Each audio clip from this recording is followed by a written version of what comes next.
todos los, a todos los asistentes que nos pueden acompañar pues el día de hoy.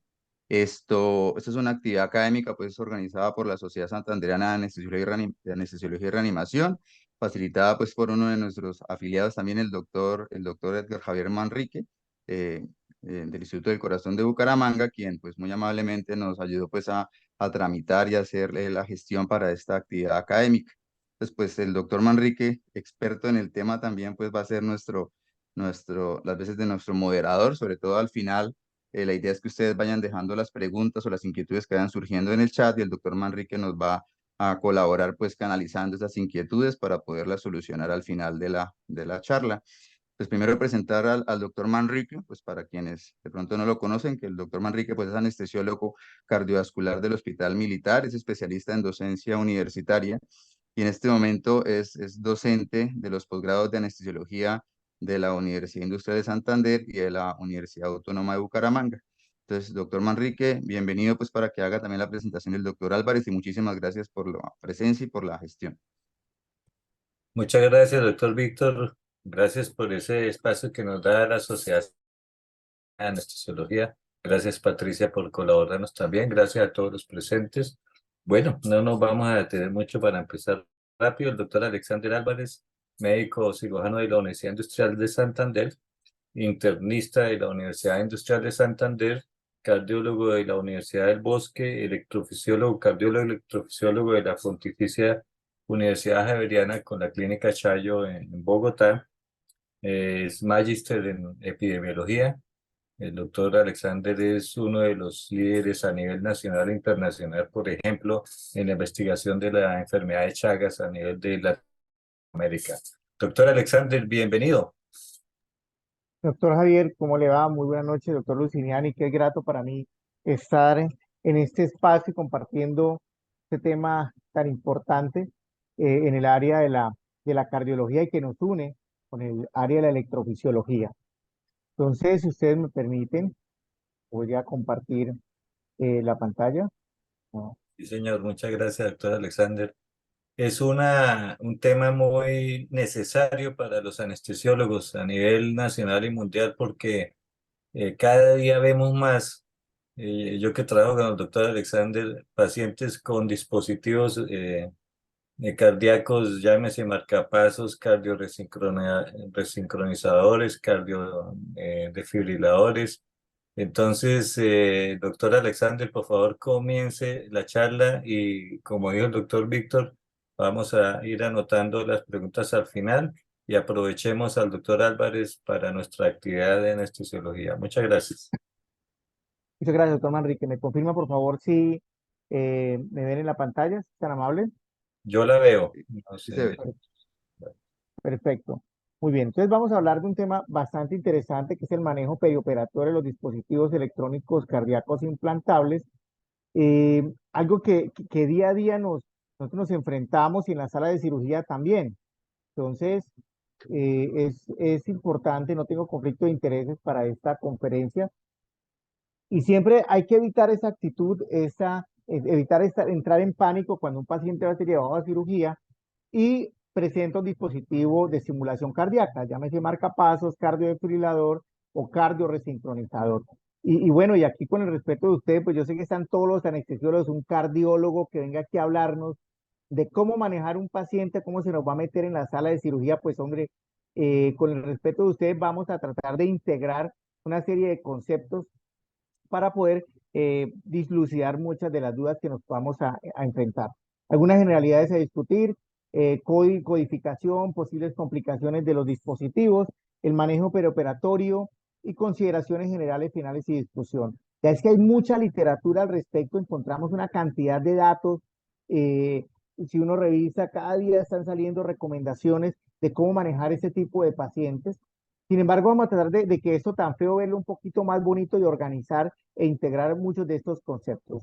Es importante comprender, y esto de una manera muy general, que la bomba cardíaca, nuestro corazón, tiene un componente hemodinámico y un componente eléctrico, que básicamente la integración de la actividad eléctrica se ve representada en la actividad y en los ciclos cardíacos, en los ciclos fisiológicos que todos hemos estudiado, que existe un nodo sinusal que comanda los impulsos eléctricos a un nodo auriculoventricular por medio de haces internodales, y estos a su vez, a través del nodo auriculoventricular y las ramas derecha e izquierda, permite la conducción eléctrica. Cada uno de estos componentes eléctricos tienen una frecuencia cardíaca establecida que se va a ver reflejada en el componente hemodinámico. Pero cuando ocurre una disfunción del sistema eléctrico del corazón, debemos recurrir a dispositivos de estimulación cardíaca para poder tratar de reemplazar de una manera antifisiológica. Ese es el primer concepto. Los dispositivos de estimulación cardíaca son antifisiológicos, y en ese sentido, pues hay que tener en cuenta que utilizamos una serie de dispositivos para reemplazar ese sistema eléctrico que está disfuncionando. Entonces, básicamente el sistema eléctrico está compuesto por un marcapasos, está compuesto por unos electrodos y un componente cardíaco, que es donde recibe la estimulación cardíaca. Ese es, en términos generales, cómo funciona un dispositivo de estimulación cardíaca. Entonces, la estimulación artificial definitivamente pues hace parte de nuestro arsenal de terapéutico en los pacientes con trastornos de la conducción eléctrica. Tenemos entonces que los dispositivos implantables funcionan, como hemos dicho, a través de un generador de un impulso, unos electrodos para mejorar o regular la actividad eléctrica del corazón. Y el objetivo general es mantener el gasto cardíaco, las necesidades metabólicas, y tratar de establecer en lo posible el ritmo cardíaco de nuestros pacientes para mejorar el estado hemodinámico. En términos generales existen tres tipos de dispositivos: los marcapasos, los cardiodefibriladores y los dispositivos marcapasos de resincronización cardíaca. Cada vez se instala mucho más en nuestro medio, pues desafortunadamente no hay un dato como global en Colombia, pero estamos tratando de establecer cuál es el registro de dispositivos implantados, y lo que tenemos es información de las casas de dispositivos, pero en Santander implantamos aproximadamente 800 dispositivos al año, y en nuestra institución implantamos aproximadamente 400 dispositivos al año. Entonces, empezando por algunos conceptos, y es una de las cosas importantes para establecer cuando ustedes se enfrenten a un paciente que tiene un dispositivo de estimulación, es definir qué tipo de aparato tiene. ¿Tiene un marcapasos, tiene un cardiodefibrilador o tiene un cardioresincronizador o un resincronizador? Empezamos por el marcapasos, que está compuesto principalmente por un generador de un impulso que tiene un cable de estimulación que puede estar en unipolar o bipolar para conducir el estímulo eléctrico a través de los cables al endocardio o al endomiocardio. Pueden ser unicamerales, bicamerales, monopolares o bipolares, y este es el primer concepto que vamos a tratar de dilucidar. Muchas veces encontramos con frecuencia que dice: el paciente tiene un marcapaso monopolar, por querer decir que el paciente tiene un marcapaso unicameral.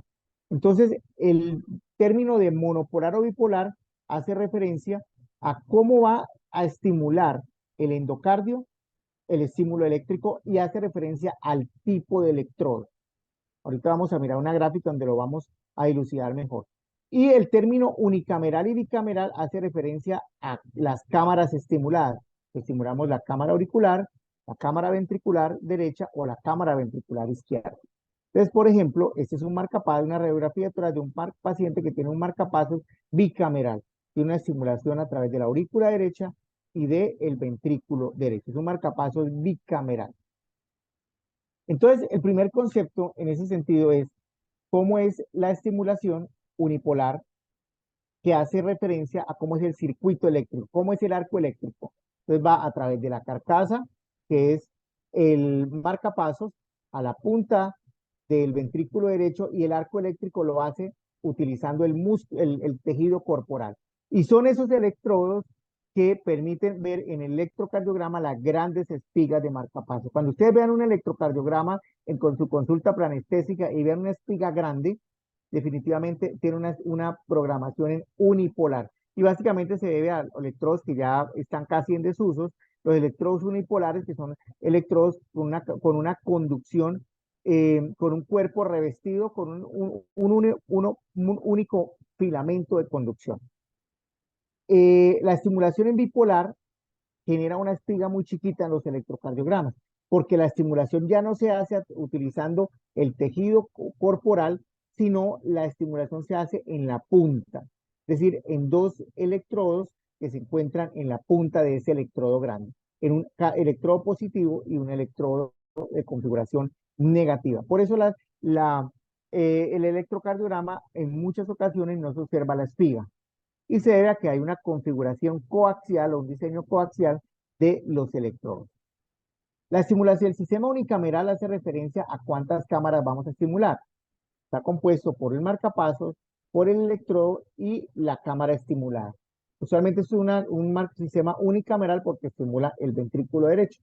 Sin embargo, hay electrodos que estimulan la aurícula derecha, que habitualmente en estos casos ya casi que está en desuso, porque casi que el 50 o 60% de los pacientes que tienen marcapasos en algún momento que tienen disfunción sinusal van a tener disfunción del nodo auriculoventricular. Entonces, en ese sentido van a necesitar un electrodo de estimulación del ápex del ventrículo derecho. El sistema bicameral hace referencia a la estimulación de dos cámaras. Cámara de la aurícula derecha, una cámara del ventrículo derecho. Y hay electrodos que se utilizan en salas de cirugía y se implantan para poder estimular. Tenemos los electrodos de fijación pasiva que tienen como unos bigotes en la punta, no tienen un mecanismo de fijación activa que es como un sacacorchos o como un tornillo o un tirabuzón. Y tenemos los electrodos epicárdicos que se implantan en salas de cirugía para que por medio de suturas se pueden insertar para estimular el ventrículo derecho habitualmente y hay algunos que se pueden insertar atornillándolos o por medio de suturas. Y más recientemente, estamos ahorita ya implantando en Colombia, son los electrodos wireless o los electrodos o el marcapasos sin electrodos. Son tan grandes como una moneda de 1000 aproximadamente y que lo que hacemos es implantarlos por vía femoral en el ápex del ventrículo derecho y utilizar un mecanismo de osciloscopio para permitir la estimulación. Son electrodos que ya estamos implantando en Colombia, lo que llaman los los marcapasos sin electrodos. Los cardiodefibriladores son básicamente marcapasos que tienen la capacidad de producir una desfibrilación en caso de que el paciente llegue a presentar alguna arritmia cardíaca grave. Y yo les explico a los pacientes que los cardiodefibriladores es como cargar un desfibrilador como los que hay en los servicios de urgencias de unidades de cuidados intensivos, pero portátil, y que además tienen la función de estimular habitualmente dos cámaras. Los marcapasos de resincronización tienen la capacidad de estimular diferentes partes del corazón para mejorar la sincronía de ese corazón que se encuentra disfuncional. Habitualmente son pacientes que tienen falla cardíaca, cuyo tratamiento óptimo para la misma no es adecuado y vamos a estimular la aurícula derecha, el ventrículo derecho y el ventrículo izquierdo, que puede ser a través del seno coronario, a través de estimulación epicárdica y ahora más adelante, más recientemente, la estimulación fisiológica. Entonces, ¿cómo podemos reconocer estos dispositivos en una valoración planestésica? La radiografía de tórax, básicamente observamos un coil de desfibrilación que está a nivel de la vena cava superior y un coil de desfibrilación que está en el ápex. Y básicamente es el equivalente a las paletas de desfibrilación. Fíjense que este es el mismo sistema. Y en este sentido hacemos el arco eléctrico para cortar o abolir o abortar una arritmia ventricular que se pueda presentar. Es básicamente una radiografía de tórax, podemos observar esos coils de desfibrilación que son los equivalentes a las paletas de desfibrilación que tenemos en unidades de cuidados intensivos o en los servicios de urgencias. La resincronización cardíaca, pues ya como acabo de comentar, básicamente lo que hace es estimular el ventrículo izquierdo a través del seno coronario y en donde implantamos un electrodo en aurícula derecha, ventrículo derecho y en seno coronario para estimular básicamente el ventrículo izquierdo y mejorar esa sincronía que se encuentra afectada por la cardiopatía dilatada. Más recientemente, ahorita estamos realizando estimulación fisiológica, es decir, estamos entrando al sistema de conducción eléctrica por medio de electrodos y estamos estimulando directamente las ramas. Ya en este momento realmente nuestra institución hace más de 1 año y medio que no implantamos electrodos de seno coronario, sino que estamos haciendo estimulación fisiológica, porque es que definitivamente, como comentábamos al principio, la estimulación de marcapasos es antifisiológica. La estimulación de marcapasos a la estimulación normal va de epicardio a endocardio, y aquí estamos invirtiendo totalmente la estimulación. Entonces, fíjense ustedes cómo cambia la estimulación y cómo ha avanzado todos estos estudios, y ya estamos estimulando directamente el sistema de conducción eléctrica, y hemos encontrado como una mejoría significativa en la sobrevida de los pacientes, en la mortalidad, en las tasas de hospitalización en falla cardíaca. Indicaciones de marcapasos, las conocidas: enfermedad del nodo sinusal, bradicardia asintomática, pacientes con enfermedad del nodo auriculoventricular, bloqueos AV avanzados, enfermedad del nodo sinusal con hipersensibilidad del seno carotidio, entre otros. La indicación de implante cardiodefibriladores son aquellos pacientes que han sobrevivido a una muerte súbita, lo que se llama indicación de prevención secundaria de muerte súbita, pacientes con cardiopatía estructural, para inyección deprimida, pacientes con taquicardia ventricular secundaria a una enfermedad cardíaca isquémica o una cardiopatía no isquémica. Pacientes con resincronización cardíaca, pacientes con tratamiento óptimo para falla cardíaca, en ritmo sinusal o en ritmo de fibrilación auricular, con un complejo QRS ancho, que están en tratamiento óptimo para falla cardíaca por lo menos 3 a 6 meses y persisten con insuficiencia cardíaca. Otro punto importante es la programación de los dispositivos, y muchas veces ustedes van a observar en los marcapasos transitorios de unidades de cuidado intensivo o en urgencias, o en los electrocardiogramas leídos, los términos de AI, DDD, DDR, BBI, etcétera. Entonces muchas veces uno dice, hombre, pero ¿qué es esto? Entonces básicamente vamos a tratar de comprender cómo funciona.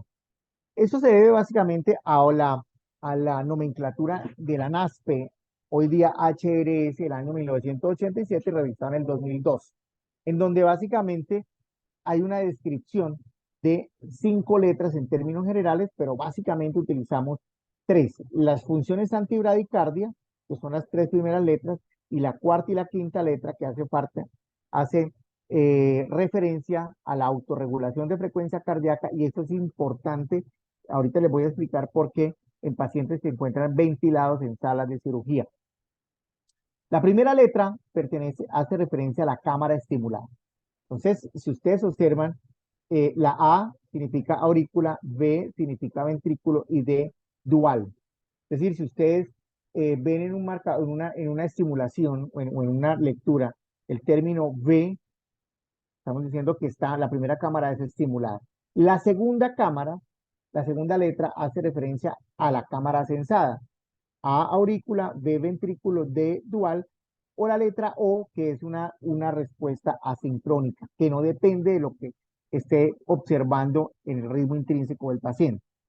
La tercera letra hace respuesta a cómo responde el marcapasos si observamos actividad eléctrica del paciente. La I hace referencia a la inhibición, la T hace la referencia al gatillado, es decir, que se produce un impulso después de que hay una actividad eléctrica, la D, que hay una respuesta tanto de la aurícula como del ventrículo al sensado, y la O es la estimulación asincrónica. La cuarta letra hace referencia a el sensor, a la actividad. Entonces observamos BBI-R, DDD-R, BDD-R, es decir, hace respuesta al sensado, a la actividad. Y hay que tener en cuenta en los pacientes que están siendo ventilados, y una de las cosas que deben ustedes solicitar a los electrofisiólogos cuando programen los pacientes es quitarle la función de la R, quitarle la función del ejercicio, porque si ustedes cuando ventilen los pacientes van a tener frecuencias cardíacas muy elevadas. Y la quinta letra hace referencia a la estimulación múltiple, principalmente para los pacientes que tienen terapia de resincronización cardíaca. Entonces, por ejemplo, si tenemos en este caso AAI, ¿qué quiere decir? A, cámara estimulada, estamos estimulando la aurícula. A, cámara sensada, estamos sensando la aurícula. Y la letra I quiere decir que se inhibe, es decir, si veo actividad eléctrica de la aurícula, el marcapaso se va a inhibir. VBI, ¿qué quiere decir? V, estimulamos el ventrículo, V, sensamos el ventrículo, y la letra I hace referencia a que me inhibo si veo actividad eléctrica. Entonces, por eso muchas veces observamos pacientes que tienen marcapasos y están con frecuencia cardíaca en 80. Entonces, todo el mundo dice, el marcapaso no funciona, el marcapaso está apagado. No, el marcapaso está inhibido porque hay un ritmo intrínseco del paciente. Ahí sale la otra pregunta: ¿cuánto tiempo debe estimular un paciente un marcapaso? Lo que necesita. Entonces, si el paciente tiene ritmo intrínseco, pues el marcapaso se va a inhibir. Si el paciente no tiene ritmo intrínseco, si la frecuencia cardíaca está por debajo de lo programado, pues sencillamente el marcapaso va a generar una espiga de estimulación. La letra B de D en este ejemplo. B, estimula, es decir, la cámara estimulada hacia el ventrículo, D, la cámara sensada, sensa tanto la aurícula como el ventrículo, y D, se inhibe si observa actividad eléctrica auricular y ventricular. D de D, estimulo ambas cámaras, D, senso ambas cámaras, D, y me inhibo si hay actividad eléctrica dual, D. Bueno, eso es básicamente lo mismo para indicación de dispositivo. ¿Qué complicaciones tenemos? Las posibles complicaciones tenemos cuando implantamos estos dispositivos. La desprogramación o daño del dispositivo, el daño directo o la fractura de los electrodos que podemos observar en las radiografías, las infecciones por bacterias perioperatorias, las quemaduras cuando hay interferencia electromagnética, la incapacidad para reprogramar los pacientes, que es una probable complicación porque de pronto no tenemos un reprogramador en el momento de la cirugía, las complicaciones asociadas a medicamentos, a opioides, que pueden aumentar el bloqueo cardíaco y generar estimulación eléctrica, o las alteraciones hidroelectrolíticas del equilibrio ácido básico que alteran la función de los marcapasos y aumentan o disminuyen la estimulación y las arritmias. Pero básicamente vamos a hablar de las interferencias electromagnéticas, que es lo más frecuente. Y las interferencias electromagnéticas se pueden presentar en tres escenarios. Uno, por el uso de equipos de radiofrecuencia. Dos, por el uso de catéteres. Y tres, por el uso de resonadores. Son las tres grandes interferencias electromagnéticas que más frecuentemente se presentan. Ojo, cualquier aparato que emita ondas de radiofrecuencia entre 0 y 10 a la 9 Hz puede generar una interferencia electromagnética y generar un mal funcionamiento del marcapaso o del desfibrilador. Y tener mucho cuidado que muchos de estos aparatos o equipos tienen la alerta de peligro porque pues obviamente las ondas emitidas son elevadas. Ocurren posibles interrupciones en el mal funcionamiento cuando, por ejemplo, se encuentra muy cerca del generador de marcapasos. Y la mayoría de esos dispositivos que emiten energía de radiofrecuencia se pueden pasar o transmitir directamente al generador de impulsos. Entonces, hay que decirle al cirujano, doctor, tenga mucho cuidado de no realizar o no realizar tanta radiofrecuencia ni con tan prolongado las ráfagas del electrobisturí, porque si están muy cercanos pueden interferir en el funcionamiento. Ahorita van a hacer una serie de preguntas y las vamos a ir despejando. ¿Qué podemos esperar si ocurre una interferencia electromagnética? Uno, se puede inhibir. Entonces, el marcapasos o el dispositivo cardiorrespirador o el cardiorrecíncro se puede inhibir, puede generar asistolia, puede generar bloqueos. ¿Qué pasa cuando están DDD? Puede haber detección auricular y haber cambio de modo de estimulación. Usted dice, uy, pero ¿cómo así? El paciente me está estimulando la aurícula del ventrículo, ahora solo me está estimulando el ventrículo, porque puede haber desprogramación por la interferencia electromagnética. Fíjese este caso de un paciente que tiene un marcapasos que está generando un impulso normal y que cuando se generó la ráfaga del electrobisturí muy cerca del generador de marcapasos, la corriente eléctrica se condujo a nivel o a través del electrodo y se generó por lo que se llama un fenómeno de RNT o de choque en T y indujo una taquicardia y una fibrilación ventricular en el paciente porque la estimulación sobre el generador y sobre el electrodo se condujo de una manera directa al tejido cardíaco. Puede haber un defecto de sensado en el canal ventricular, simplemente el aparato dice, no, yo senso esa interferencia electromagnética, la senso como actividad eléctrica del paciente y me inhibo. Entonces vienen los problemas porque se pueden generar extrasistolia y taquicardia ventricular. O por el contrario, senso el canal auricular y entonces empiezo a emitir impulsos mucho mayores o cambio el modo de estimulación. ¿Qué puede ocurrir en un cardiodesfibrilador? Entonces, el cardiodesfibrilador va a interpretar esa actividad de ráfagas del electrobisturí como una actividad intrínseca del paciente, es decir, va a decir este paciente está fibrilando y va a generar descargas inapropiadas. Entonces, me he dicho choques para todo el mundo, choques para el cirujano, choques para el paciente, inestabilidad hemodinámica. ¿Qué otras actividades? Pueden haber cambio al modo del imán y el paciente va a empezar a estimular de una manera asincrónica. ¿Cuáles son las fuentes más importantes de interferencia electromagnética? Vamos a hablar básicamente asociadas al electrobisturí, pero existen otras como las resonancias, la ablación con radiofrecuencia, la litotricia, la terapia electroconvulsiva, entre otras. Les vamos a hablar básicamente de las fuentes que estamos en salas de cirugía. Entonces, los dispositivos quirúrgicos eléctricos pueden generar algún tipo de interferencia electromagnética. Los de bajo riesgo básicamente son los electrobisturís en bipolar y los bisturís armónicos. Ojalá pudiéramos disponer de estos en salas de cirugía porque pues el riesgo es bajo de generar interferencia electromagnética. Un riesgo intermedio son los electrobisturí en monopolar y en modo corte y coagulación. Entonces, cuando están en modo corte y coagulación, en monopolar, tienen un riesgo intermedio de generar interferencias. Y un alto riesgo cuando utilizamos coagulación con argón o con electrobisturí en plasma. Afortunadamente no es tan frecuente, pero sí hay procedimientos que eventualmente lo pueden utilizar. Otras cosas que puede generar interferencias es la cercanía de o las cirugías que están por encima del ombligo a menos de 15 centímetros. Y que la distancia entre la cirugía o el sitio de incisión y el generador de marcapasos o desfibrilador está a menos de 15 centímetros. Es importante porque se forma un arco eléctrico y puede interferir con un daño permanente. Entonces es importante el uso de las placas para que no interfieran de una manera directa con el arco eléctrico y sobre todo en los pacientes que están programados en unipolar o monopolar, porque recordemos que el monopolar utiliza el tejido corporal para generar el arco eléctrico.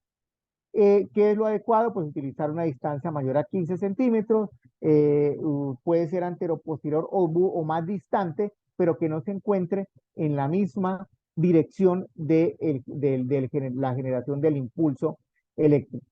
Ráfagas cortas de electrobisturí, aprendamos la ley de los 5. Ráfagas cortas que sean menores a 5 centímetros con intervalos cortos mayores a 5 centímetros, a 5 segundos, perdón. Es decir, el cirujano hace ráfagas que son mayores a 5 segundos y entre una ráfaga y otra ráfaga tiene una duración menor a 5 segundos, tiene mayor riesgo de hacer interferencia. Y los desfibriladores van a detectar frecuencias muy altas, generar terapia antitaquicardias y van a generar en últimas las descargas del desfibrilador. ¿Cómo es el manejo perioperatorio de estos pacientes? Entonces es importante y la primera premisa, la reprogramación de marcapasos en un paciente es tan importante como un electrocardiograma, como una radiografía de tórax, como un cuadro hemático, como tiempos de coagulación, una glicemia o unas pruebas de función renal. En un paciente con marcapasos, la reprogramación de marcapasos menor a 3 meses es importantísima para ustedes saber el funcionamiento del dispositivo.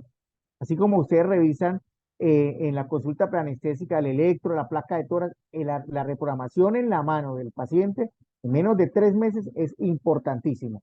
¿Qué deben tener en cuenta? ¿Por qué se le puso el marcapasos? ¿Qué tipo de dispositivo tiene? ¿Cuál fue la última reprogramación? Recuérdese, menos de 3 meses le da a ustedes una cierta tranquilidad de que el dispositivo está funcionando bien. Si el paciente ha hecho síntomas nuevos, bueno, tiene menos de 3 meses, pero se fatiga más, se cansa más.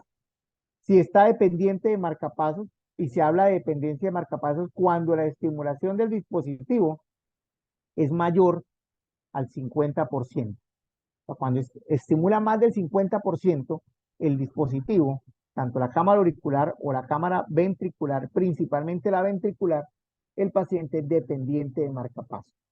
Es importante en la reprogramación que esté escrito el tipo de marcapasos que tiene. Ya hemos hablado unicameral o bicameral, el modo de estimulación, BBI, AI, DDD, BBB, BBR, el fabricante para poder disponer en caso de necesitar reprogramador y dónde se encuentra ubicado, epicárdico, retropectoral, infraclavicular, etcétera. Y los pacientes portan un carnet que es como una cédula. Entonces, importante, señor, muéstreme su carnet. Ahí tiene el tipo de dispositivo implantado. Pero no siempre disponemos de una tarjeta que identifique el paciente, hay alternativas. Entonces, ¿qué alternativas tenemos? Buscar la última reprogramación. Señor, muéstreme la última reprogramación del dispositivo. Buscar en la base de datos del fabricante, pues tratar de comunicar, es un poco más complejo, pero tratar de comunicarnos. o en la radiografía de tórax. Entonces, cuando observamos en la radiografía de tórax la punta de los electrodos, que hay como dos coils o dos anillitos, entonces estamos hablando que tiene un electrodo bipolar y tiene menor riesgo de interferencia electromagnética. ¿Podemos decir que un paciente tiene un desfibrilador? Sí, porque tiene los dos coils de desfibrilación y los pacientes con marcapasos no tienen estas dos segmentos del electrodo que son mucho más gruesos. Entonces, fíjense ustedes, el coil de desfibrilación, lo que les explicaba, los dos anillitos, un anillo y otro anillo. Entonces, esto probablemente es bipolar, tiene menos interferencia electromagnética. Y los coil de desfibrilación, un coil de desfibrilación y otro coil de desfibrilación. Ah, esto es un cardiodesfibrilador y esto no lo tienen los marcapasos. Entonces pueden saber allí si es un cardiodesfibrilador o un marcapasos. Al examen físico, pues el tamaño y la disposición del generador, usualmente los cardiodesfibriladores son más grandes que los marcapasos. La analítica o los exámenes de laboratorio es importante porque la hipercalemia, los trastornos del equilibrio ácido básico, la hiperglicemia aumentan el umbral de estimulación. El electrocardiograma de 12 derivaciones también es importante porque permite determinar la espiga. Tiene una espiga auricular, una espiga ventricular o ambas espigas. Y la radiografía de tórax que nos permite determinar el tipo de dispositivo e incluso observar complicaciones como esa que se observan en un paciente con una fractura de marcapasos. Fíjense un caso y siempre lo muestro porque es un paciente cuando yo estaba realizando mi entrenamiento en electrofisiología, me llamaron para ver un paciente con un marcapasos que tenía un diagnóstico de un bloqueo auriculoventricular paroxístico desde hacía 3 años antes del implante. Es revascularizado quirúrgicamente y venía por una cirugía ambulatoria de una herniografía inguinal.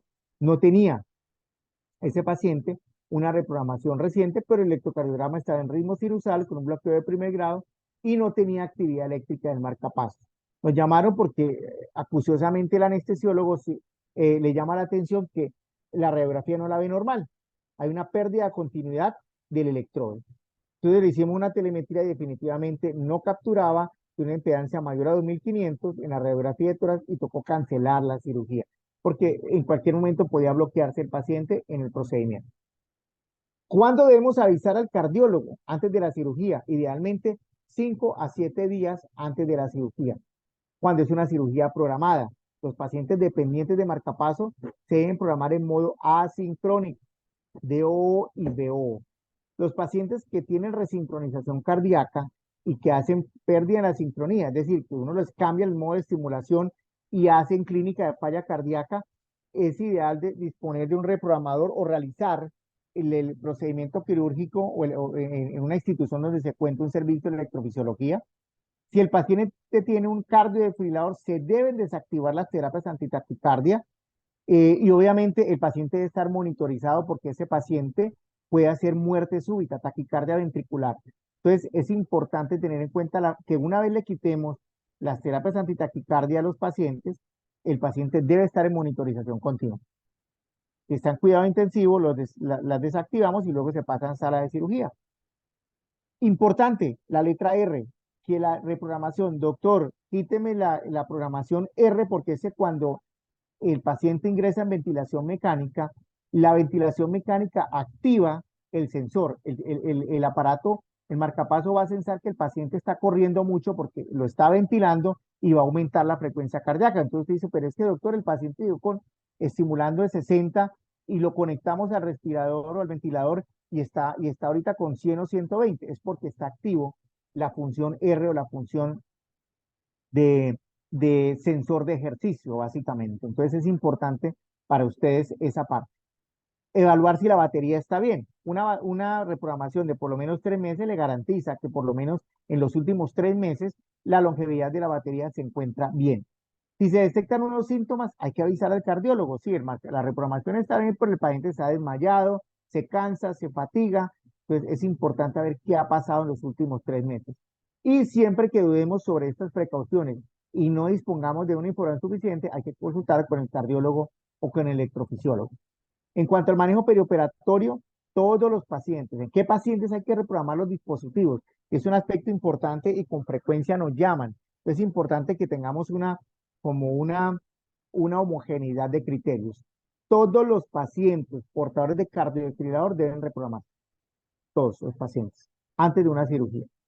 Los pacientes con procedimientos con potencial uso de fuentes electromagnéticas, es decir, estamos hablando de electrobisturí, especialmente si se ubican a menos de 15 centímetros del dispositivo o la cirugía es sobre el ombligo, del ombligo para arriba, deben reprogramarse. Debe pedirse una reprogramación. Para cirugías mayores en tórax o abdomen, para pacientes que son dependientes de estimulación, es decir, que tienen más del 50% de estimulación auricular o ventricular. Para los pacientes que tienen una miocardiopatía dilatada, una miocardiopatía estructural, una miocardiopatía hipertrófica. Los niños que tengan dispositivos y van a ser llevados a cirugía. Y aquellos dispositivos que tengan la función de ventilación minuto, es decir, la letra R. Esos pacientes deben desactivarle esa función para evitar taquicardias inapropiadas por el uso de ventilación mecánica.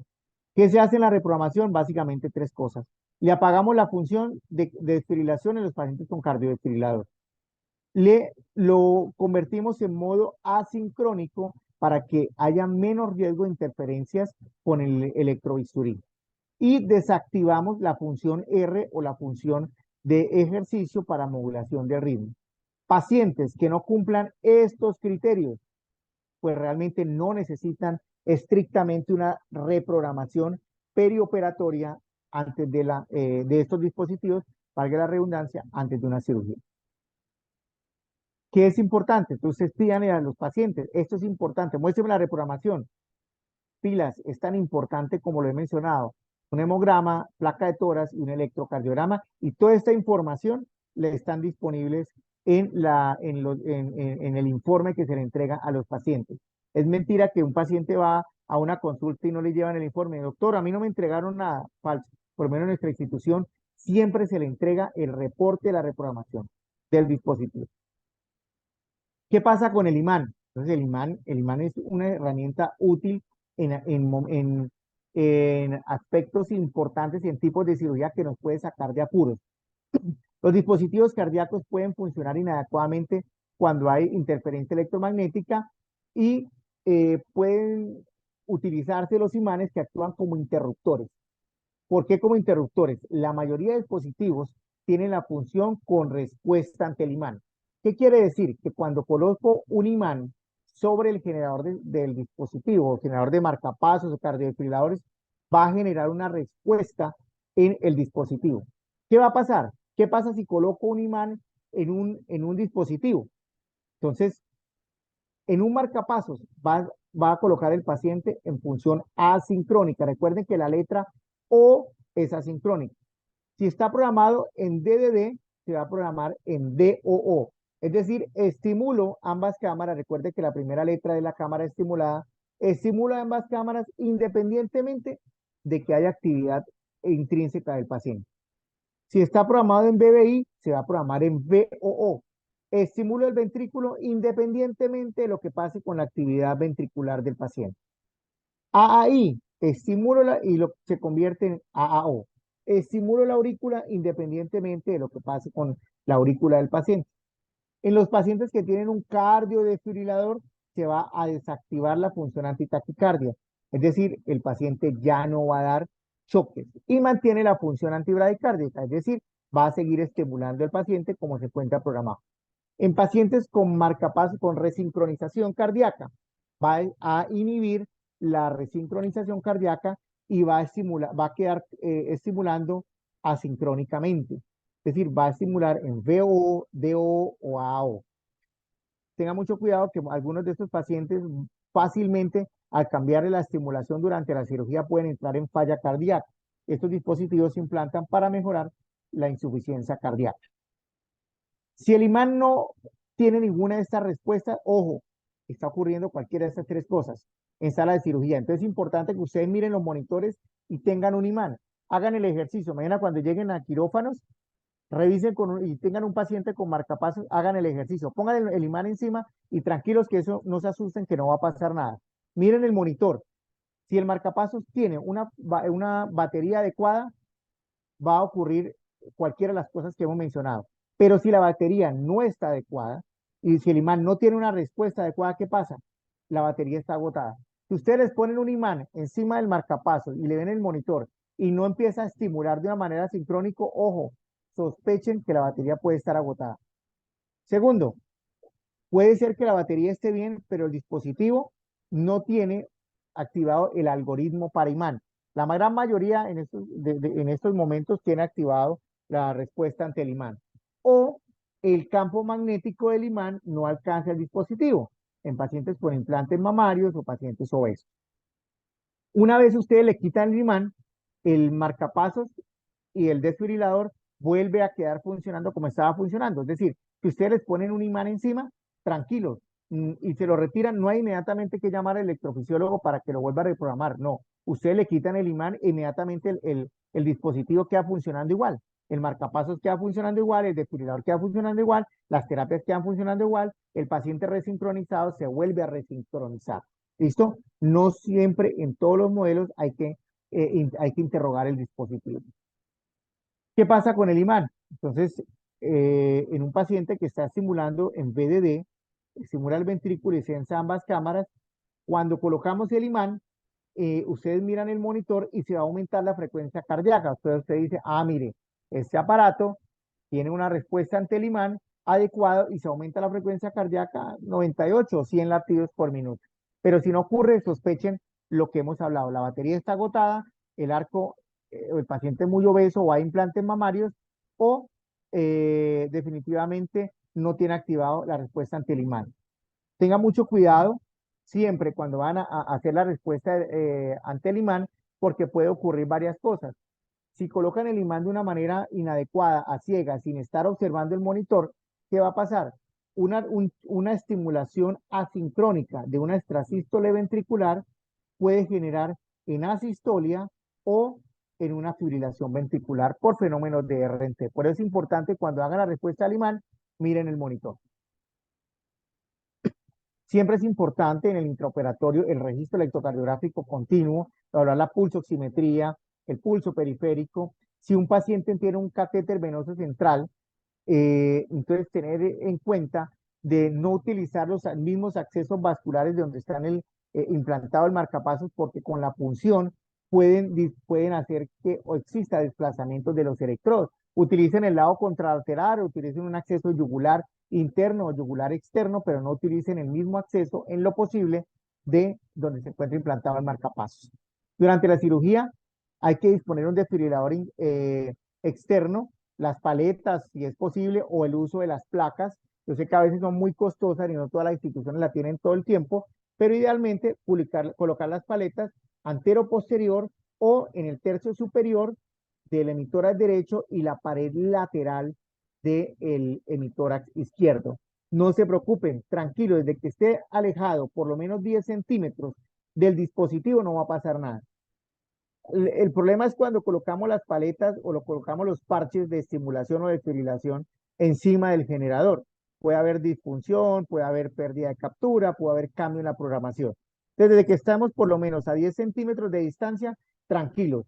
Pueden dar desfibrilación, si tiene un marcapasos y el paciente le fibrila o le hace taquicardia ventricular, no importa, pónganle las paletas o pónganle los parches y descárguenlo. No hay ningún inconveniente colocándolo en modo asincrónico o sincrónico si el paciente está en una taquicardia ventricular o una fibrilación ventricular. Es importante mirar los artefactos en los monitores. Ustedes pueden observar que muchas veces están programados en BBI y no hay captura. Hay asistolia. O por el contrario, ustedes ven la espiga en los monitores y resulta que no son estimulación efectiva. Fíjense ustedes que son espigas del marcapasos y el paciente solamente hace 2 latidos efectivos. ¿Qué es lo que ocurre? Probablemente hay un trastorno electrolítico, está hipercalémico, hipocalémico, hipomagnesémico, hipocalcémico, hipercalcémico. Entonces todo eso genera trastornos en la interfase del endocardio con el electrodo y hay pérdida de la captura. O el paciente está en falla renal o está en una urgencia dialítica que requiere dar tratamiento. Importante observar los artefactos, obviamente el paciente que está en el mismo caso, se está estimulando, que mirar la espiga del marcapasos y monitorizarla en el cardiovisoscopio. Durante la cirugía, contar con un imán y con un desfibrilador. Solicitemos al cirujano en lo posible utilizar el electrobisturí en bipolar o el ultrasónico armónico La ley de los 5, ráfagas cortas, menor a 5 segundos, y con un intervalo entre una ráfaga y otra mayor a 5 segundos. La distancia con el electrocauterio mayor a 15 centímetros con respecto al generador de pulso. El uso de parámetros de corte y coagulación más bajos posibles, o sea, no tan altos, la programación del equipo de radiofrecuencia, sino más bajo, y disponer de isoproterenol y atropina en caso de que llegue a ser alguna bradicardia. Si se pierde la captura, inmediatamente estimular con los parches externos transcutáneos en modo BBI antero-posterior a una captura máxima de 80 miliamperios por lo menos. ¿Qué otras consideraciones? Pues ya lo que hablamos, que aumenta el umbral de estimulación, la hipercalemia, la hiperglicemia, la acidosis metabólica, el hipertiroidismo, la hipercamia y la hipoxemia, los temblores fasciculares que pueden ustedes observar en los monitores como una actividad cardíaca ectópica, entonces aquel paciente que ha terminado la cirugía y sale temblando, tengan mucho cuidado que no necesariamente es una estimulación, sino un efecto de una condición postoperatoria. Las fasciculaciones por algunos medicamentos como la succinilcolina, la ketamina y el etomidato, que aumenta la actividad miogénica y produce interferencia electromagnética, habitualmente en pacientes en unipolar. Sea de estimulación biventricular, la prolongación del intervalo QT con algunos medicamentos como los halogenados, el haloperidol y la metadona, pues aumentan riesgos de generar taquicardia ventricular polimorfa o torcida de puntas. Evitar medicamentos muy vagotónicos como el fentanil o la dexmedetomidina, porque pueden inducir mayor dependencia al marcapaso. Disponer siempre un desfibrilador en el servicio de urgencias y actuar de una manera pronta para evitar inestabilidad hemodinámica. Hay que apagar todas las fuentes de interferencia electromagnética y quitar el imán. Los electrodos deben estar a más de 10 centímetros del generador de impulso o los parches de estimulación y al mismo nivel de intensidad en otro contexto, digamos si es una desfibrilación o es una cardioversión eléctrica. Los protocolos de reanimación son iguales a los que recomiendan las guías del American Heart y la American College. No hay diferencia en los protocolos de reanimación en un paciente que tiene un dispositivo de estimulación cardíaca. Si tenemos una cirugía de urgencia, doctor, que es que llegó el paciente, no sé cómo lo llaman, código, llegó un timbre, llegó un paciente en paro, llegó un paciente con una herida toracoabdominal, hay que pasarlo ya a cirugía y tiene un marcapaso, un dispositivo que no sé qué sea, colóquenle un imán. Entonces, colóquenle un imán y monitorícenlo y llévenlo a cirugía. Nos puede salvar el imán. Colocar bolsas estériles en el campo quirúrgico para el manejo del campo. Entonces, es importante, si no hay disponibilidad o la intervención de un electrofisiólogo en ese momento, colóquenle un imán encima y lleven el paciente a cirugía y monitorícenlo desde el punto de vista cardiovascular. Si el marcapasos tiene ritmos propios, pues no hay necesidad de precauciones independientes. Si el marcapaso está dependiente, pues evitar las fuentes de electrobisturí en lo posible en bipolar. Si está en función R, pues evitar los estímulos que incrementen la estimulación de la ventilación mecánica. Y si tiene un desfibrilador, pues evitar colocar el imán, porque aparte de que nos va a garantizar la estimulación ventricular, vamos a quitar la función de desfibrilación y antitaquicardia. Hay que monitorar el paciente en el postoperatorio. ¿Qué debemos hacer? Monitorizarlo siempre, frecuencia y ritmo. Hay que disponer el desfibrilador a la mano. Puede ocurrir un incremento en los umbrales de estimulación por todas estas condiciones que hemos mencionado, de acidosis metabólica, hipercamia, hipoxemia, hiperpotasemia. En los pacientes con marcapasos dependientes con sepsis o hipovolemia puede aumentar la frecuencia cardíaca, sobre todo en aquellos que tienen la función R.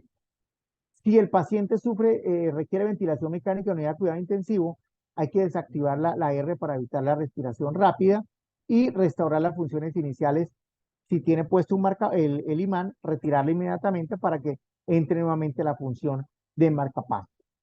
Siempre hay que tener disponibilidad del desfibrilador interno, monitorización electrocardiográfica y pulsoximetría y consultar al servicio de cardiología o electrofisiología si hay dudas sobre el funcionamiento del aparato, sobre si hubo efectos del electrobisturí por la cercanía con el dispositivo y para reprogramar las funciones suspendidas, es decir, activar nuevamente la terapia de desfibrilación, colocar la R si el paciente lo requiere, cambiar en modo DDD, ahí, dependiendo de cómo se encontraba el paciente programado previamente. Esto no lo vamos a tocar mucho, pero para que sepan que la resonancia magnética también interfiere. Ahorita estamos implantando dispositivos con algoritmos para resonancia. No todos tienen esa capacidad y se pueden utilizar 6 semanas después de haber implantado el dispositivo. Antes de 6 semanas no es posible, no está indicado la resonancia. Al igual, pacientes que tienen electrodos epicárdicos o que tienen cables abandonados no se deben,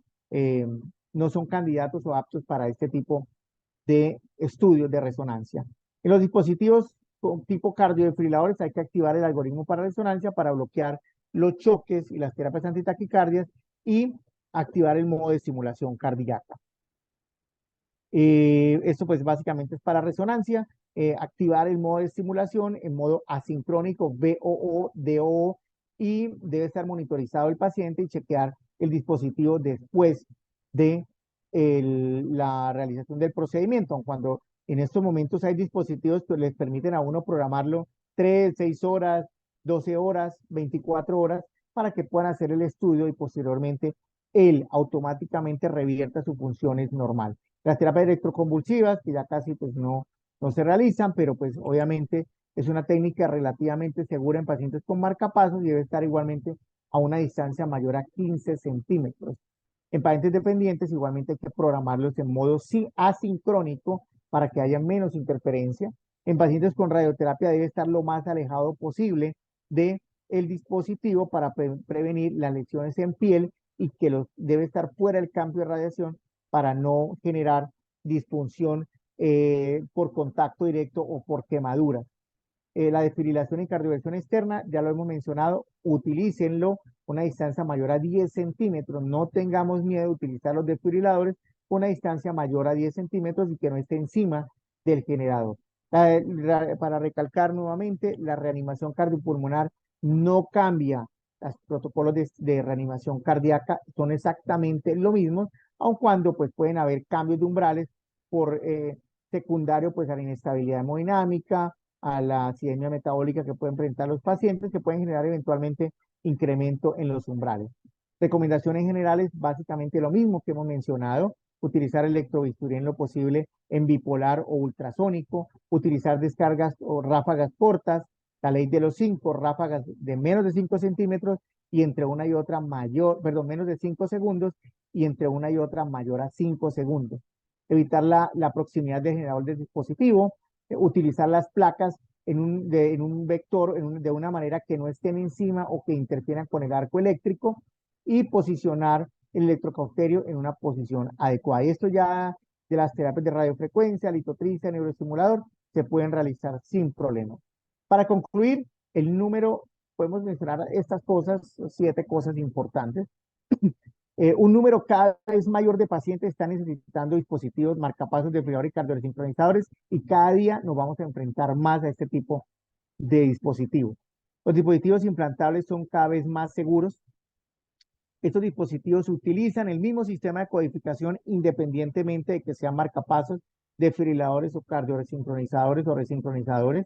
Es importante conocer desde el preoperatorio el tipo de dispositivo, que el dispositivo esté funcionando bien y qué puede pasar desde el punto de vista de las interferencias electromagnéticas durante el proceso perioperatorio. Los dispositivos en monopolar son más susceptibles de interferencia electromagnética porque en el arco eléctrico interviene el tejido o el organismo del paciente. La mayoría de marcapasos, el imán inicia una estimulación asincrónica en los marcapasos, y en los desfibriladores desactiva las terapias, pero no cambia el modo de estimulación. Y es fundamental como anestesiólogos conocer cuándo una función debe ser desactivada o un dispositivo reprogramado.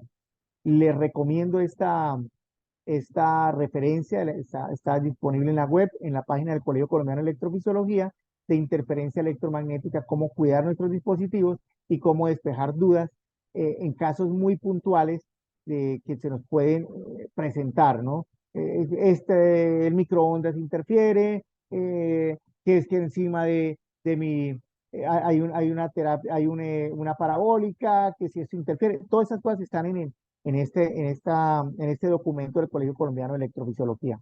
Muchísimas gracias, doctor Manrique, doctor Luciniani, y a la Sociedad Colombiana de Anestesiología y Reanimación, Capítulo Santander, por esta invitación a compartir esta charla con ustedes. No, pues muchas gracias a usted, doctor Alexander, por esa excelente presentación, muy buena, concreta y nos da muchas luces para el manejo de este tipo de pacientes. Eh, Doctor Alexander, hay unas preguntas, las hemos recogido acá, son las siguientes. Hay una en el chat que dice eh, de Álvaro David Ayala, buenas noches, ¿puede ser cualquier imán o tiene que ser el del fabricante? Cualquier imán sirve. Obviamente, pues, digamos, no tan chiquitico, pero sí cualquier imán sirve. Usted lo puede adquirir en la ferretería, en los que están, aquellos imanes incluso que están, que uno encuentra en los equipos de sonido, esos que son como Los baffles, redondos, cualquiera de esos sirve. En los en los baffles, cualquiera de esos sirve. van a dañar los baffles de las salas de Van a cirugía. dañar los baffles de la casa, pero cualquiera de esos imanes sirven y pueden fácilmente adquirirse en cualquier ferretería, cualquiera sirve. Sí, señor. Hay otra pregunta. ¿Existe contraindicación para accesos venosos centrales? ¿Requiere de profilaxis antibiótica si se usan? ¿Cómo exactamente la pregunta? Que si hay contraindicación para los accesos venosos centrales, en lo posible, tratar de no utilizar como mencionábamos, los accesos venosos centrales donde se encuentra el marcapasos. No es una contraindicación absoluta, es relativa. Si no hay más acceso, pues toca, pero creo que existen, y ustedes son expertos en accesos vasculares, yugulares, subclavios anteriores, que pueden utilizar y en lo posible no, porque con la aguja, con el paso de las guías puede haber lesión del aislante, de los electrodos, entonces puede haber después disfunción del dispositivo. Entonces, en lo posible, no. Y en relación a la profilaxis antibiótica, realmente no hay una recomendación de que todos los pacientes con marcapasos requieran profilaxis antibiótica para tipos de procedimiento, como para profilaxis para endocarditis bacteriana. No, realmente no hay estudios que soporten en ese momento. Hay algunos trabajos que pueden sugerirlo, pero realmente la evidencia actual no recomienda rutinariamente utilizar la profilaxis antibiótica, solo la que ustedes utilizan en las salas de cirugía para el procedimiento del acto quirúrgico. Bueno, gracias, doctor Alexander. Yo ahí le agregaría unos tips. El catéter venoso central, en esos casos, pues la mayoría de los anestesiólogos cardíacos usamos o preferimos la vía yugular interna más que la subclavia. Y generalmente los cardiólogos electrofisiólogos implantan esto en el área subclavicular izquierda. Entonces recomendaría una yugular interna derecha, ¿sí? Y en lo posible usar ultrasonido para hacer más certera la punción y al momento y bien alta, como en el vértice del triángulo del haz external y el haz clavicular del esternocleidomastoideo. No es necesario bajar más con la aguja. Ahí la encuentra en el 99% de los casos, se encuentra la yugular interna ahí. Y al introducir la guía metálica, ¿sí?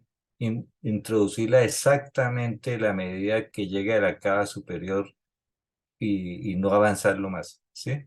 Entonces, ser más estricto con las medidas en el caso de necesitar un catéter venoso central. Como dice el doctor Alexander, no contraindica absolutamente. Hay otra pregunta en el chat. eh, ¿Podríamos mirar las cirugías más comunes, uno, 2 y colocación de la placa de electrobisturí? Gracias. No sé si Alexander, te podrías devolver un momentico a esa diapositiva. Me imagino, creo que lo que quieren mirar y A cuál ver, es ya un segundito.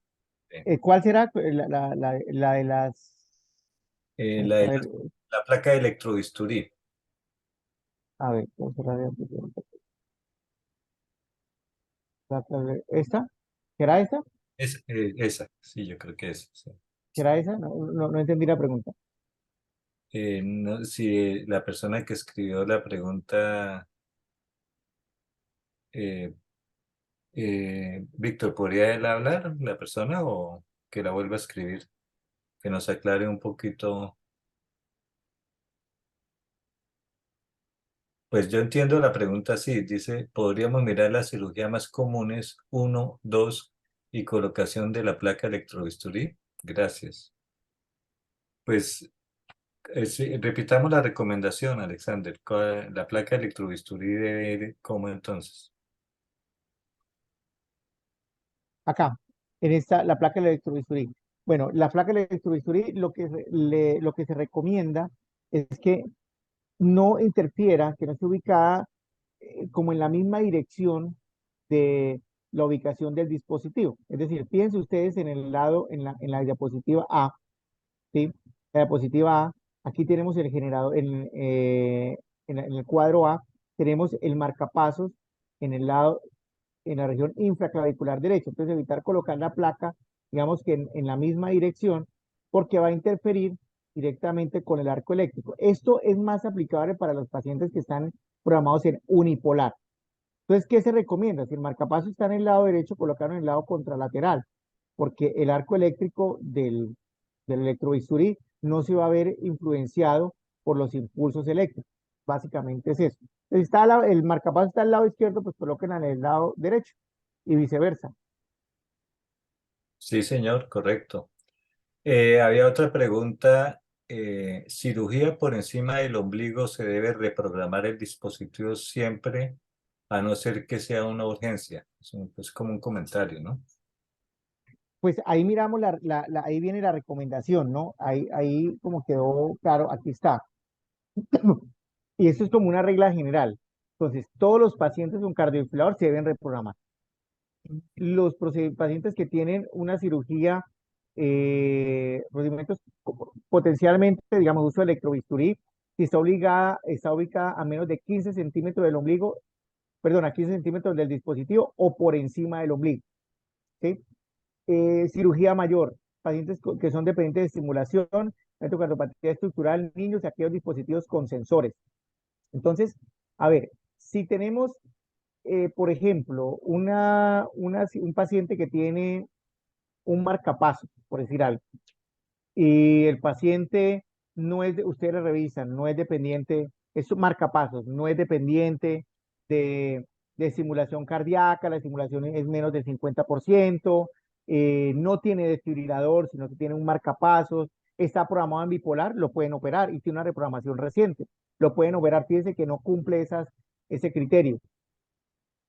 Sí, Ahora, señor. si tiene un cardiofibrilador, obviamente hay que reprogramarlo y tratar de que, por eso es importante de que cuando son cirugías programadas avisen por lo menos o informen 5 a 7 días antes de la cirugía. Es Sí, que son cirugías programadas, ahorita ¿sí? vamos a hacer unas conclusiones al respecto. Hay otras dos preguntas, Alexander. Sí, ¿La R debería estar desactivada en todos los pacientes con ventilación mecánica en la UCI, en el postoperatorio? sí, sí, porque es que ¿qué pasa con esa función de la R, que es la función de ejercicio? ¿Qué hace esa función de la R? Es como, es como, a ver, una analogía, a ver, es como cuando uno anda un carro en tercera y va en una bajada y le mete la cuarta. Pues el carro se acelera porque requiere el carro estar acelerado. Si no va con esa función en condiciones normales, usted va en una bajada y va en tercera, pues va a bajar frenado. En una condición normal, un paciente que hace actividad física y tiene la función de la R y sale a correr, sale a trotar, el marcapasos va a aumentar fisiológicamente los requerimientos del paciente. ¿Qué ocurre en un paciente que está ventilado? Entonces, el paciente que está ventilado el marcapasos o el desfibrilador va a sensar que el paciente está haciendo actividad física y va a aumentar intrínsecamente la frecuencia cardíaca. Entonces, por defecto, el paciente que está programado en 60 latidos por minuto, 70, que está sometido a ventilación mecánica, va a aumentar la frecuencia porque el marcapaso va a percibir de que el paciente está haciendo actividad física. Entonces, por eso, en teoría, debería desactivarse esa función de la R, debería desactivarse. Muchas gracias. La otra pregunta es, ¿cirugía de miembros inferiores tendría menor riesgo de interferencia electromagnética? Sí, tendría menor riesgo de interferencia electromagnética. Sí, obviamente hay que considerar si es marcapasos, si es cardiodesfibrilador. Menos interferencia, sí, sí, menos riesgo de interferencia electromagnética. Ojo, el hecho de que tenga menos riesgo de interferencia electromagnética no quiere decir que no indique que el paciente requiera ser reprogramado. O sea, son dos cosas diferentes. ¿Sí? Perfecto.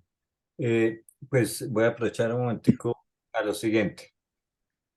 Es importantísimo el mensaje del doctor Alexander Álvarez, estimados colegas anestesiólogos, que reforcemos en la consulta para anestésica este tipo de pacientes.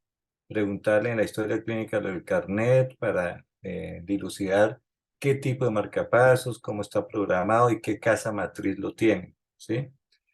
En cuanto a los artefactos en el intraoperatorio, es muy útil el oxímetro de pulso o una línea arterial. El oxímetro de pulso es, si usted ve que pareciera que hace una taquicardia ventricular o una taquicardia supraventricular, pero el oxímetro de pulso te marca los 80 por minuto y la onda está buena, pues es un artefacto, ¿no? Es una manera muy rápida y fácil de hacer diagnóstico diferencial, ¿sí?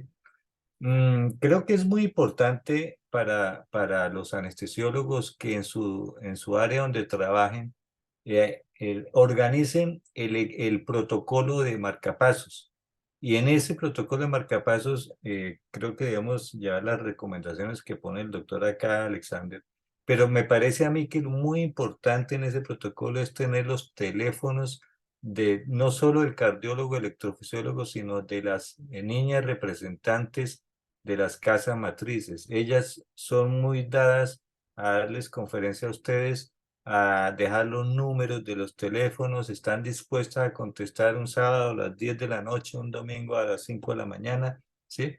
Ellas están muy dadas a colaborarle al anestesiólogo cuando tenga una eventualidad con un paciente de esto. Entonces, así como esos teléfonos deben estar en las áreas de quirófanos para que sean llamadas estas personas.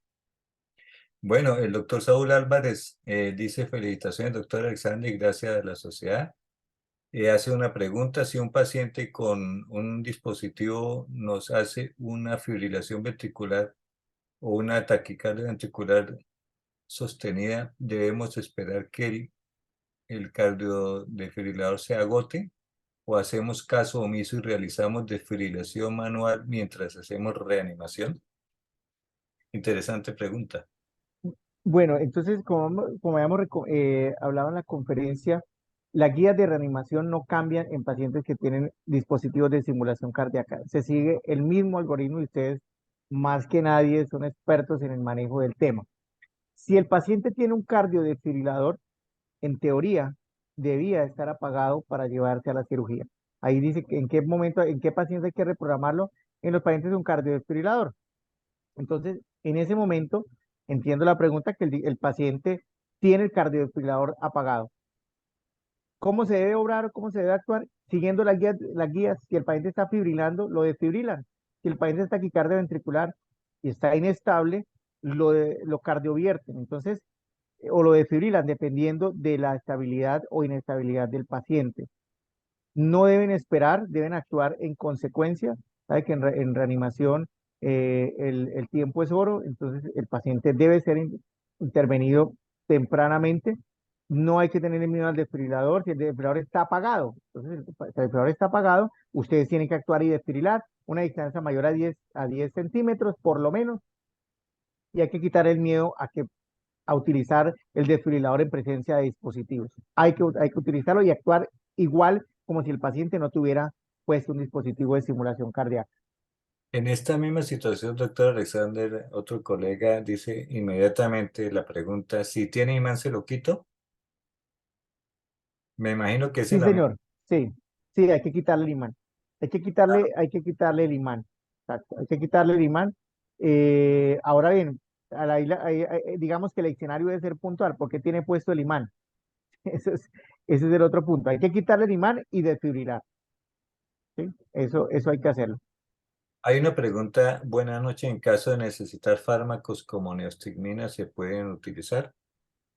Sí, sí se pueden utilizar porque el paciente con dispositivo de estimulación cardíaca está siendo en estos casos, está siendo protegido por la estimulación, bien sea en modo asincrónico o en modo sincrónico en bipolar. Entonces, no habría inconveniente. Sí, de acuerdo. No sé si haya más preguntas de los asistentes.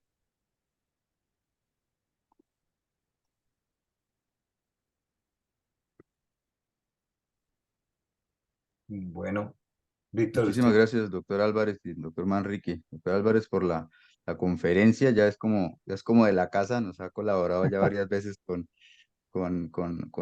estas charlas y realmente como se puede dar cuenta, siempre surgen interrogantes y preguntas sobre ese manejo perioperatorio de los pacientes con esos dispositivos. Creo que, no sé, creo que están haciendo un par de preguntas de cierre, doctor Manrique, si quiere con las que están en el chat cerramos y Ah, bueno, para no listo. dejarlas pendientes. A ver, sí, apareció una, afinar un poco más el concepto de dependiente. Sí, entonces hablábamos de términos dependiente, es aquel paciente que requiera por lo menos 50% de estimulación cardíaca. Entonces déjame, yo voy a mirar por acá. Yo tenía una diapositiva acá. Fíjate que esto es una, vamos a ver si aquí aparece la estimulación ventricular en la reprogramación de los dispositivos. A ver si aquí aparece. En las reprogramaciones de los dispositivos habitualmente aparece el porcentaje de estimulación cardíaca. Entonces aquí aparece, es que este solamente muestra, en este ejemplo que puse, muestra únicamente los parámetros. Entonces, en los dispositivos de estimulación cardíaca aparece el porcentaje de estimulación. Entonces aparece porcentaje de estimulación atrial y ventricular, un porcentaje, tanto para la aurícula como para el electroventricular. Si es mayor al 50%, decimos que es dependiente. Decimos que es dependiente. O eh, aquel paciente que tiene menos del 50% de estimulación, pero tiene como diagnóstico un bloqueo aurículo-ventricular paroxístico. Esos son los dos términos de dependencia. Es decir, que la estimulación auricular y o ventricular sea mayor al 50% en las 24 horas o que el paciente tenga un diagnóstico de bloqueo auriculoventricular completo paroxístico. Y es dependiente porque en cualquier momento se puede bloquear. Entonces, en ese momento pueden necesitar de estimulación cardíaca. Son como los dos términos para afinar. Más del 50% de estimulación o la presencia de bloqueo auriculoventricular completo paroxístico. Paroxístico. Alexander, ¿qué probabilidades de que pongas un ejemplo con números? Es decir, nosotros, por ejemplo, en cirugía cardíaca, a veces salen los pacientes de bomba completamente bloqueados y son 100% dependientes del marcapaso epicárdico. ¿Mm? Y uno le dice al personal de la UCI, tengan mucho cuidado porque donde se le zafe el electrodo, donde se salga, se apague el marcapaso, el paciente muere, ¿sí? Ese es un 100%. Pero Ah, digamos, bueno, sí. No, es que el término de la pregunta, el término del 50% de la dependencia, doctor Javier, hace referencia a cuánto viene estimulado el paciente antes de la cirugía. Entonces, ese dato está en la reprogramación de marcapasos. Entonces, ahí dice, estimulación auricular 70%, estimulación ventricular 80%. Entonces, a eso hace referencia a la dependencia de marcapasos en un paciente que tiene un dispositivo ya implantado. Y ese dato está en la reprogramación. El otro concepto que comentas del postoperatorio de cirugía cardíaca, claro, o sea, el paciente sale con electrodo epicárdico con estimulación de marcapasos transitorios, es totalmente dependiente. Es un aspecto importantísimo y tener en cuenta que esos electrodos epicárdicos entre el quinto o séptimo día, por el hecho de la fibrosis, allí empiezan a disfuncionar. Entonces ya empiezan a perder la captura, empiezan a aumentar los umbrales, es donde toca tener mucho más cuidado en los pacientes posoperatorios de cirugía cardíaca porque ya la conexión ahí con el epicardio o con el pericardio empiezan a disfuncionar. Entonces es otro aspecto para los colegas que trabajan en unidad de cuidados intensivos. Bueno, doctor Alexander, muchas gracias. Creo que no hay más. Sí, ya no. eh, Sí, señor, muchas gracias nuevamente, doctor Alexander y doctor Manrique, por por la moderación y por la charla, excelente como siempre, y nos solucionó muchas de las inquietudes que teníamos, todas las inquietudes que teníamos. Le estaba escribiendo yo al doctor Manrique por interno que decía, quedó tan claro que yo creo que hay poquitas preguntas, pero siempre van surgiendo y eso siempre es importante, que esas inquietudes queden completamente resueltas. Muchísimas gracias por la colaboración pues con esta charla, doctor Álvarez. Siempre atentos, colega anestesiólogo, a cualquier inquietud en el Instituto del Corazón de Bucaramanga, en el cuarto piso de Foscada Internacional o en la Chicamocha, octavo piso. Bueno, muchas gracias, doctor Luciniano y doctor Manrique, por la invitación y bueno, con mucho gusto y siempre estamos ahí como prestos para participar en este tipo de eventos. Muchísimas gracias.